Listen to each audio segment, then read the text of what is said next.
Halo teman-teman semuanya, ketemu lagi dengan Roy di sini, dan di video kali ini kita akan bahas satu emiten ya, BUMN karya, yaitu Waskita, kode emitennya WSKT, yang seminggu lalu akhirnya disuspend oleh Bursa Efek Indonesia. Kita akan bahas dalam video kali ini, apalagi kalau kalian adalah investor nyangkut ya, karena disuspend itu nggak enak, ibaratnya uangnya beku aja, kita jual pun nggak bisa. Jadi sebelum lanjut ke videonya, teman-teman jangan lupa subscribe, tekan loncengnya supaya nggak ketinggalan, dan let's go kita bahas.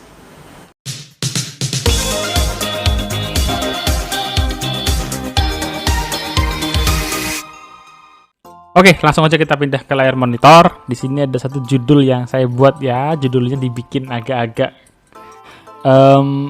gimana gitu ya, karena saya menyebutnya ini adalah masalah ambisi, realita, manajemen risiko, dan stakeholder tertentu. Jadi kalau saya dalam video ini ada, pertama kita mulai dari yang namanya ambisi pembangunan jalan tol dari masing-masing Presiden Republik Indonesia ya. Ini hal yang sangat-sangat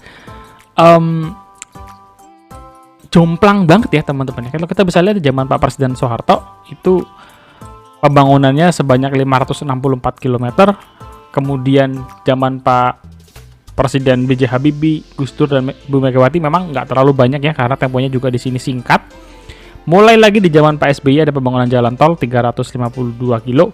Tetapi zaman Presiden Jokowi lonjakannya kalau kita bandingkan dengan zaman Presiden SBY itu 5 kali lipat ya, 300-an kilo ke 1.500 kilo. Ini jelas lompatan yang luar biasa. Ini menunjukkan ambisi ya dari pemerintahan 2014 sampai 2024 untuk membangun infrastruktur tuh luar biasa gitu ya, luar biasa.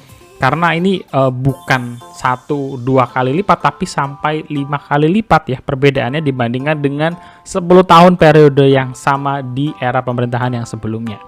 Artinya apa? Artinya untuk membangun jalan tol dan banyaknya infrastruktur tersebut itu butuh duit teman-teman ya, butuh cuan. Kalau kita lihat di sini di tahun 2014 saat terjadi peralihan berarti ya, anggaran infrastruktur itu 154 triliun. Di zamannya Presiden Jokowi 2014 sampai 2024 naiknya juga kencang ya, dari 150 triliun menjadi hampir 400 triliun ya, pernah juga mencapai 400 triliun pada tahun 2020. Jadi ini anggarannya nggak main-main naiknya. Memang pemerintah serius sekali ya untuk menggarap infrastruktur gitu ya. Nah, pembangunan infrastruktur ini gitu ya, ini sebenarnya kalau kita melihat lagi situasinya, kayak misalkan saya di Kabupaten Pemalang teman-teman, termasuk daerah yang mendapatkan apa ya, benefit karena dibangun tuh jalan tolnya yang tadinya keluar di Brebes, Brexit kalau teman-teman ingat tahun 2000 berapa, 2016an, sekarang dibablasin ya, nggak tanggung-tanggung, dari mulai bablas ke Pemalang, ke Semarang, dan sudah sampai ke Surabaya. Artinya pembangunan jalan tol dan infrastruktur pada umumnya itu ya meningkatkan akses ya, meningkatkan akses. Dulu saya 2012-13 dari Jakarta ke Pemalang naik bis, itu berangkat pagi sampai di Jakarta maghrib, macet, jalannya juga jalan biasa. Sekarang kalau bawa mobil sendiri 3,5 jam, 4 jam sudah sampai di rumah ya, bukan lagi sampai di kabupaten ya, tapi sampai di rumah. Jadi transportasinya meningkat dan harapannya juga logistiknya meningkat gitu ya, akses logistik. Pertumbuhan ekonomi di wilayah sekitar tentu saja ya, adanya rest area, banyak pedagang UMKM di sana. Orang-orang tuh kalau sekarang ya, teman-teman saya juga ada yang sekedar kulineran tuh sampai ke Cirebon, karena cuma 1,5 jam sampai di sana.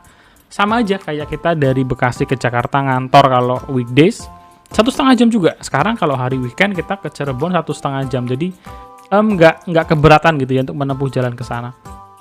Dan terakhir, pemerataan. Buat saya kata-kata pemerataan itu buah si malakama, karena gini ya, memang pemerataan itu perlu teman-teman, kita nggak bisa terpusat di Jawa saja, tetapi apakah pemerataan itu sudah dibutuhkan di daerah-daerah yang dibangun, itu PR gitu ya. Artinya kalau kita mundur di slide yang sini, apakah pembangunan jalan tol, infrastruktur yang dibangun oleh pemerintah sekarang itu hanya bisa dinikmati di masa depan gitu ya, belum bisa dinikmati di masa sekarang, dan akhirnya yang mengerjakan di masa sekarang kedapatan bebannya gitu ya, kedapatan bebannya. Dan ini beberapa proyek-proyeknya si Waskita ya. Jalan tol Pemalang Batang ya. Ini yang tadi saya ceritakan, jalan tol Becakayu. Saya dari Bekasi juga sering pakai jalan tol ini. Banyaklah tol-tol lainnya gitu ya, bendungan, apalagi jalan dan jembatan, kereta ya. Belum lagi proyek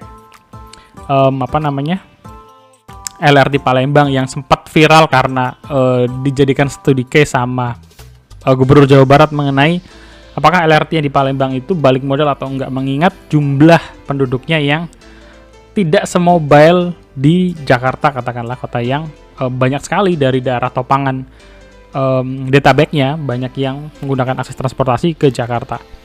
Bandara ya, ada bandara perluasan di Bandara Semarang, di Surabaya. Artinya nih banyak proyek-proyeknya si Waskita yang menopang pembangunan infrastruktur ya Indonesia dalam masa periode Presiden Jokowi. Tetapi di 2023 saham WSKT disuspend teman-teman ya, dihentikan perdagangannya. Nah, kenapa dihentikan ya? Kalau kita ngelihat dalam neraca keuangannya Waskita, ini data per 9 bulan 2022, jadi belum dipublish full year-nya. Ini memang sesuatu yang sulit banget gitu ya bagi Waskita. Pertama, kalau kita lihat dari sisi aset, mereka punya aset itu totalnya mencapai 100 triliun teman-teman ya, hampir 100 triliun ya. Dari total aset yang hampir 100 triliun ini, bentuknya adalah liabilitas ya, kewajiban jangka pendek sebesar 19,9 triliun atau hampir 20 triliun, dan liabilitas jangka panjang mencapai 62,5 triliun. Jadi dari aset 100 triliun, jangka panjangnya 62 triliun, jangka pendeknya tadi berapa?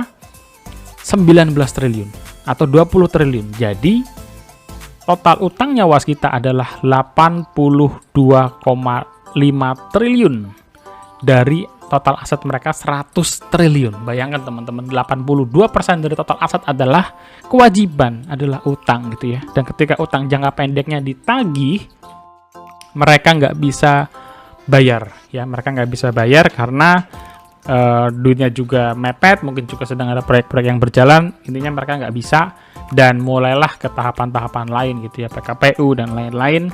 Dan sementara itu nasib sahamnya disuspend dulu gitu ya.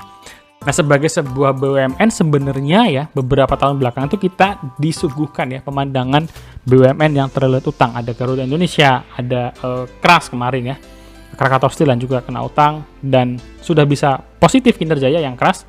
Dia beberapa bulan lalu Garuda Indonesia dibuka kembali perdagangannya, dan Waskita kira-kira gimana gitu ya.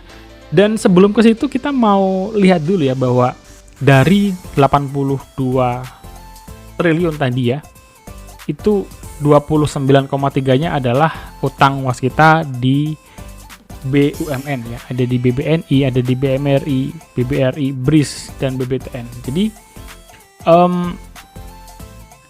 utang dari si Waskita itu tersebar ke bank-bank pemerintah ya. Ini yang harapannya memang bisa direstrukturisasi duluan ya. Artinya yang harusnya mungkin tahun ini bayar ditunda dulu ya, sesama BUMN mungkin cincai lah, mungkin begitu kali ya. Jadi dicarikan solusinya oleh pemerintah supaya Waskita itu jangan disuspend lama-lama gitu ya. Nah, ini balik ke yang tadi ya, mengenai ambisi dan realita, bahwa faktanya banyak tol yang dibuat itu sepi kendaraan teman-teman ya. Sepi kenapa? Ya mungkin warga sekitar situ memang belum terlalu membutuhkan. Mungkin ramainya hanya pas lebaran, dan banyak sekali faktor-faktor yang mempengaruhi gitu ya, apakah tol itu akhirnya ramai apa enggak. Kalau kita ngomongin musim lebaran, Nataru, libur sekolah pasti ramai gitu ya. Tapi hari kesehariannya itu berapa banyak gitu ya mobil yang lalu lantas di Pejagan misalnya, di Pemalang Batang, mungkin sangat sedikit gitu ya dibandingkan dengan hari-hari peaknya tadi ya, peak seasonnya tadi. Kalau saya pulang ke Pemalang di selain Natal dan Lebaran itu lancar banget ya, lancar banget jalanannya itu paling beriringan dengan puluhan mobil lah kategorinya ya, nggak sampai rame lancar, nggak sampai seperti itu. Jadi ini buah si malakama tadi ya terhadap pemerataan. Nah, di samping itu semua sebagai investor tuh kita perlu yang namanya manajemen risiko ya. Kita aja yang investor individu, kita mau ngatur portofolio kita jangan sampai boncos, jangan sampai nggak balance. Nah, untuk Waskita sendiri saya juga melihat hal yang aneh gitu ya. Aneh kenapa? Proyek-proyeknya strategi semua kesannya ya, tetapi banyak yang running jalan bareng-bareng ya, paralel. Itu resiko. Kenapa? Karena membutuhkan modal besar tadi gitu ya. Membutuhkan modal besar tadi, dan ketika fokus pada pengerjaan proyek-proyek strategis ya. Ingat ya, kata-katanya strategis, dianggap strategis oleh negara. Uangnya tapi nggak cukup, minjemnya kebanyakan, akhirnya yang rugi adalah banyak orang. Ini hal yang menyedihkan teman-teman sebetulnya, karena ya harus diakui ya bahwa pembangunan jalan tol itu perannya Waskita sangat besar. Jadi ketika sekarang disuspend itu menyedihkan ya. Buat siapa? Buat negara, buat investor besar, maupun buat investor retail. Karena saham Waskita itu 24,6% dipegang oleh masyarakat. Jadi porsi masyarakat lumayan ya yang memegang saham WSKT. Bayangin kalau mereka yang sudah invest lama tiba-tiba sahamnya disuspend, dan kita nggak tahu saham suspend itu berapa lama, kan kondisinya seperti itu ya. Yang bikin males saham suspend itu kita nggak pernah tahu kapan gemboknya dibuka gitu ya. Karena ini perusahaan BUMN, Waskita saya sih prediksinya nggak sampai tahunan lah ya, asalkan ada solusi yang jelas dari pemerintah. Status sebagai perusahaan publik itu hal yang penting gitu ya. Jadi kalau kita ngelihat bisnisnya si Waskita ya di laporan keuangan itu ada beberapa hal catatan yang kurang sreg gitu ya. Contoh apa? Contoh, Waskita itu kan kontraktor teman-teman ya, kontraktor. Tugasnya membangun ya, kontraktor ya tugasnya ngebangun. Tapi pengelolaannya bukan Waskita dong ya. Saya sih kurang setuju ya mengenai hak lisensi ini. Jadi kalau bisa Waskita ya Waskita kontraktor saja gitu ya. Bangunan selesai ya sudah dikelola sama orang lain, balikin duitnya. Dengan cara itulah cash flow-nya Waskita itu bisa berputar. Sekarang teman-teman bayangin kalau kita sudah bangun tol, salah satu pengembaliannya adalah hak pengelolaan. Ya, duitnya nggak bisa mutar cepat gitu ya. Memang kalau lama-lama duitnya gede, tapi dalam jangka pendek cash flow dari mengelola hak tol ini tidak sebesar biaya yang dikeluarkan untuk pembangunannya. Jadi menurut saya biarin aja Waskita itu sebagai perusahaan yang kontraktor aja gitu ya. Nggak tahu, mungkin teman-teman ada pendapat lain, feel free untuk tulis di kolom komentar juga, kita bisa diskusi positif di sana. Dan sebagai status perusahaan publik Waskita ya, ingat bahwa meskipun kalian BUMN karya, kalian menjalankan proyek-proyek strategis nasional yang dinikmati oleh banyak orang gitu ya, sebagai perusahaan publik kalian itu tugasnya juga mendapatkan keuntungan yang akhirnya bisa dirasakan oleh investor. Apa misalnya? Kalau perusahaannya untung, bagi dividennya dibagi kepada shareholders. Kalau kalian sahamnya bagus, naik untung, harga sahamnya naik tinggi, investor juga happy gitu ya, dapat capital gain. Jadi jangan sampai mengerjakan proyek-proyek nasional yang penting bagi negara, tapi status kalian sebagai perusahaan publik tidak terpenuhi gitu ya untuk membuat investornya happy. Kenapa? Kalau kalian nggak mau jadi perusahaan publik ya sudah, ya mungkin menurut saya apa nggak lebih baik Waskita ini menjadi perusahaan private saja ya, perusahaan private saja. Kita tahu tadi proyek-proyek yang mereka itu proyek-proyek mandat, proyek-proyek nasional strategis yang kalau dikasih ke swasta kayaknya kok susah gitu ya. Mau nggak mau pasti dikasih ke BUMN. Kalaupun dikasih ke swasta teman-temannya, belum tentu perusahaan swastanya mau gitu ya. Masalah termin pembayarannya, masalah komitmennya dan lain-lain. Jadi kalau memang perusahaannya cara bisnisnya seperti itu ya, mandat proyek nasional, ya apa nggak ada omongan nih dari pemerintah bahwa perusahaan-perusahaan BUMN karya ini akhirnya dijadikan perusahaan private saja gitu ya, dibeli dulu semua dari masyarakat juga nggak rugi, ya udah habis itu BUMN karya jadi perusahaan private. Menurut kalian gimana? Setuju nggak sih dengan konsep seperti ini gitu ya? Apakah atau kalian lebih suka perusahaan-perusahaan BUMN karya dengan proyek-proyek seperti ini tetap aja melantai di Bursa Efek Indonesia? So, tulis di kolom komentar pendapat kalian. Senang banget bisa diskusi dengan teman-teman. Dan segitu aja video dari kali ini. See you guys, God bless you. Jangan lupa subscribe, share, like, dan feel free untuk kolom komentar. Habis ini enaknya bahas saham apalagi, tulis juga di kolom komentar. God bless you guys. Bye-bye.